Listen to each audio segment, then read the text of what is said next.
Giants off back-to-back wins. They won 2 games in 6 days. They have a bye, so the players get a couple of days off, but the coaches go back to work, and we're joined now by the head coach, Tom Coughlin. Coach, welcome. How are you? Hi, Mike. Doing well. How about you? Good, thank you, Tom. 6 days makes things a little more sunnier, huh? Well, it's much better. Yeah, it's a lot easier to come into work the next day, that's for sure. And the players have had some solid reinforcement for what we're trying to do, and that gives them a better outlook going forward. And so those are good things. Very un-Giant-like start to the season, Tom. What was the most frustrating part of that losing streak?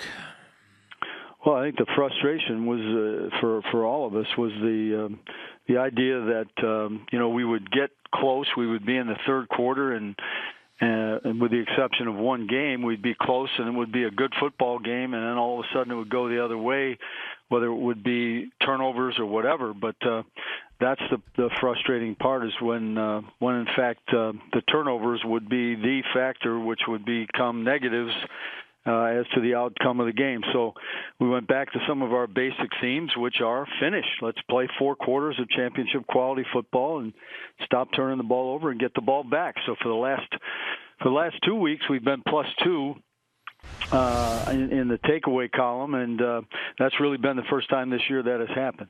Tom, 3 things really stuck out that are gonna fell any team. You guys were at the top of the turnover department where you never want to be. You also were not getting any pressure on the quarterback, and you were having special teams breakdowns. Of the 3, which is the hardest for your team to fix of the 3 issues? Well, we have taken turns, Mike, has been the problem. We've had weeks in which we've played outstanding special teams football. Last week we did have 4 sacks. As I said, we had no turnovers, but we've actually given up a major error in the last 2 games on special teams, which is, if you want to talk about uncharacteristic, that has been in our past. Now, there's 3 punt returns against, which have frustrated all of us, and there's many reasons for those things, as you well know. It's not any one thing. Occasionally, you will out-punt the coverage, and sometimes you get held up and you don't do a good job of covering, and then there's no real rhyme or reason as to why people don't get to where the ball is. So, we've dealt with that. For the past 2 weeks, we've done a very good job of taking care of the ball. And so that's been a huge factor in our wins. And we knew that, Philadelphia, for example, in their 9 losses in a row at home had been minus 15 in the takeaway ratio. So we're very confident always that is the major key, as it's always been for our team. And then the sack thing, we've put pressure on people. We had 15 hits on the quarterback 2 weeks ago. We had 10 the other day on Sunday against Philadelphia. And finally, we did have some sacks, and those sacks were distributed pretty well, 2 of them coming, out of the secondary. So, hopefully we're starting to gain ground in all of these areas.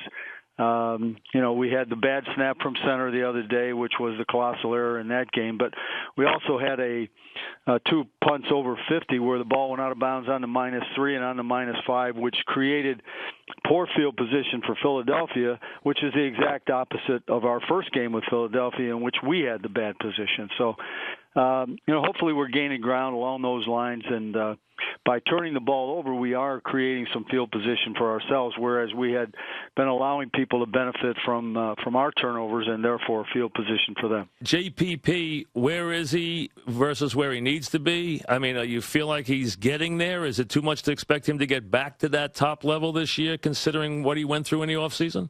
I don't think it is, but we have to be realistic too, Mike. The guy did not have a preseason. He got himself ready to play almost right on top of the opening game. None of us are that kind of player. I mean, it takes your time. I think that 2 weeks ago against Minnesota, Jason played pretty well. We saw him start to come along. He played the run very well the other day. He did not. We didn't get. He had some pressure, but it wasn't what you've come to expect out of him. But I expect a good second half out of Jason, and he's learning a little bit about being a pro now. I mean, you don't feel like you did when you were 15 years old all the time when you were in this game. You know, it's just dealing with those types of things, and we all, those of us who've had experiences with a bad back, can relate to that. Tom, you get a little bit of a break here in that you're the only in the only division where you don't have a 2-win team or better lead in the division. Yours is 4-4, so it gets you much closer to the top. How important is that to the motivation of your team, if at all? Very much so. I think very much so. I think our players have been, you know, for a group of guys that came in on a Monday and had to listen to why the success wasn't there, why there wasn't anything at the end of the rainbow for that week. They've picked themselves up, and they've gone forth, probably with the exception of one game, and worked as hard as they can and prepared as hard as they can and are frustrated as hard as they can when they don't get it. So, but this idea, I thought last weekend was a very important win for us, Mike, to be honest with you, because you're going into the bye week. Right. You know, you've won in the division now. You're looking at other teams. And true, you know, Dallas will play another game this weekend, and perhaps we'll get a win. But nevertheless, you know, to say that you're in striking distance for the start that we had, you know, it gives us the excitement and the incentive to really not only enjoy ourselves at in this bye week, but also to be excited about coming back and going to work, because it is a very difficult second half. It usually is. There isn't any change there, but we're excited about having a chance.